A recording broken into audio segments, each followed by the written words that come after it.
কালিয়াগঞ্জের Seth colony এলাকার মানুষেরা এখনো আতঙ্কিত একের পর এক গ্যাস সিলিন্ডার বিস্ফোরণের কারণে। এখনো প্রতিবেশীরা বাড়িতে গ্যাস জ্বালাতে ভয় পাচ্ছে। এলাকার মানুষেরা আরো বলেন, যেভাবে গ্যাস সিলিন্ডার বিস্ফোরণ হচ্ছিল ফলে বাড়ি ছেড়ে পালিয়ে যায়। বাড়ি থেকে গ্যাস সিলিন্ডার নিয়ে বাইরে বেরিয়ে আসে। ভোর রাত থেকে বৃষ্টি হলেই বাড়ির সামনে প্রচুর মানুষের সমাগম রয়েছে। বাড়িতে কেউ নেই, বাড়িতে তালা মারা অবস্থায় রয়েছে। বাড়ির কর্ণধার নিতাই মহন্ত গুরুতর আহত হয়। তাকে রায়গঞ্জ মেডিকেল কলেজ থেকে শিলিগুড়ি মেডিকেল কলেজে স্থানান্তর করা হয়েছে ইতিমধ্যেই। পাশাপাশি আজ সকালে কালিয়াগঞ্জ থানার পক্ষ থেকে বাড়ি সিল করে দেওয়া হয়েছে। কলকাতা থেকে ফরেনসিক টিম আসছে ঘটনার তদন্তে। আগুনটা লেগে গেছে, বাস্ট হয়ে গেছে। কি বাস্ট হয়েছিল? গ্যাসটা, গ্যাস সিলিন্ডারটা বাস্ট হয়ে গেছে। কতগুলো সিলিন্ডার বাস্ট হয়েছিল?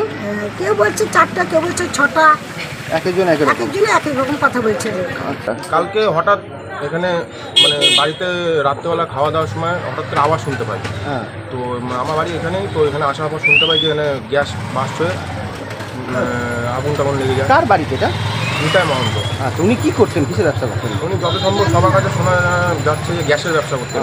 লাইটারে গ্যাস। আচ্ছা, তারপর কি হলো? তারপরে এখানে আগুন লেগে যাওয়ার পর মানুষ তো পুরো আতঙ্কিত, সব মানে